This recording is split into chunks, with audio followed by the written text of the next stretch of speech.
Good morning, class family. It's a thankful Thursday. Let's look at our message together. Show me that you're a team and a class family. Follow along with your eyes and listen with your ears.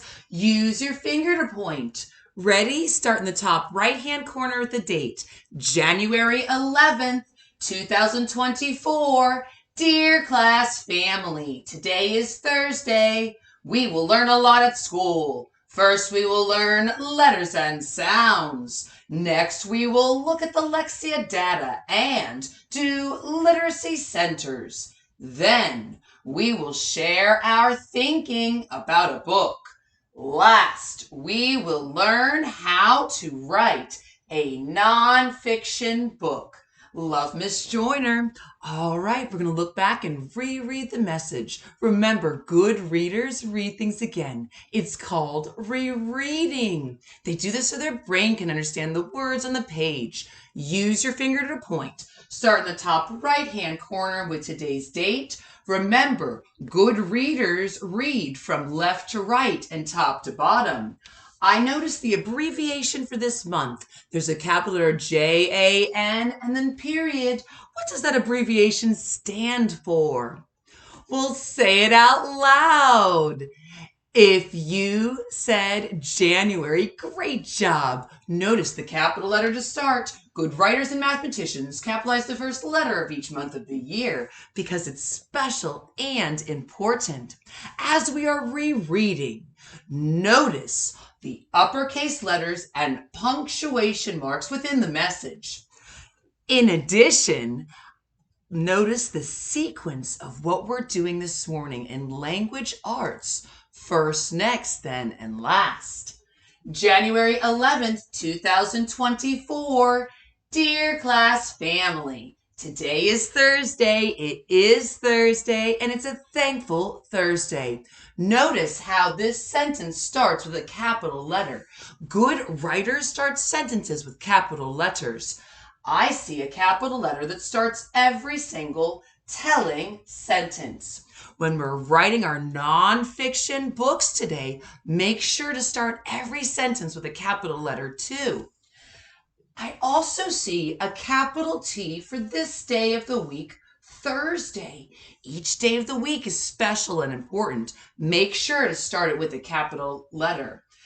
We will learn a lot at school. Oh, that's true, class family. We do that every day to be a portrait of a graduate. And we're working on being a great communicator and collaborator. Remember, good communicators speak clearly with their mouth and listen with their ears. Okay, first we'll learn letters and sounds. Just like we do every day at school in kindergarten, we'll learn all of the letters and sounds and use pictures to match the word as well as American Sign Language. We're going to go ahead at this time and review vowels. On the word wall, it's the foundations cards, and the ones that have red in the background are vowels. Let's go ahead and review them. A, apple. E, ed. I, itch. O, octopus. U, up. We are also using our sound wall. We have one in class and an electronic version projected on the smart board as we're using UFly. And we'll use this other resource to learn letters and sounds in addition to how to tap out words for the beginning, middle, and ending sound and saying that whole word. And that'll help you so much to become better readers and writers. Next, we will look at the Lexia data and do literacy centers. Okay, we'll look at the Lexia Core 5 reading program data. We'll see how many units you've passed if you've met your time and unit goal for this week. And we'll also be able to log onto our iPads independently.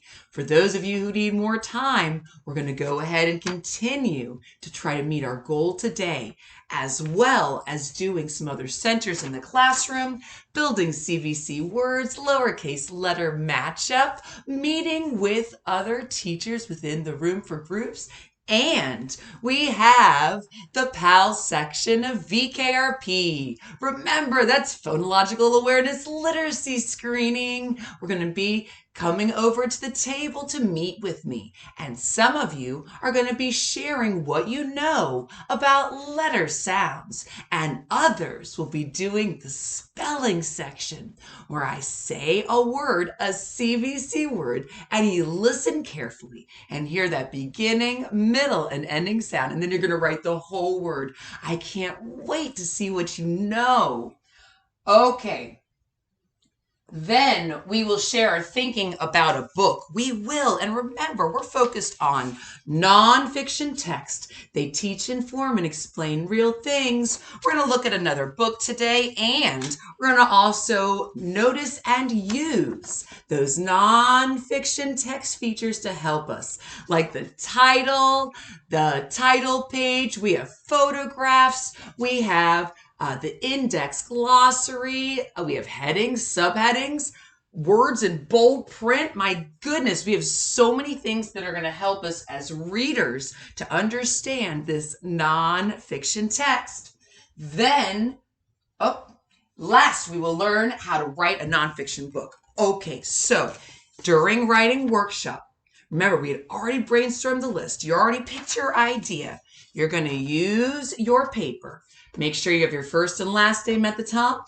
You're going to be able to draw the picture of what it is that you are writing about for your nonfiction book, and you're going to be able to begin your sentences. Remember, when writing sentences, that sentences start with a capital letter, tell a complete idea, have finger spaces between the words, and a punctuation mark at the end. So you're going to be using this paper to help you for your nonfiction writing. Shout out to Jack Hartman's YouTube channel, The Parts of a Sentence Song. That's going to really help us. Remember to use capital letters to start. Finger space between the words. Write a letter for each sound, so tapping will help you, as well as our word wall, so listen carefully, and punctuation marks at the end. We're using periods, class family, for those telling sentences in your nonfiction book. It's going to be an awesome day. Get your fans ready. Fantastic. Our do you like question for yes or no answers for today is, do you like clouds? Well, do you? Think about your answer and get ready to be a great communicator. And share your reason why. Do you like clouds?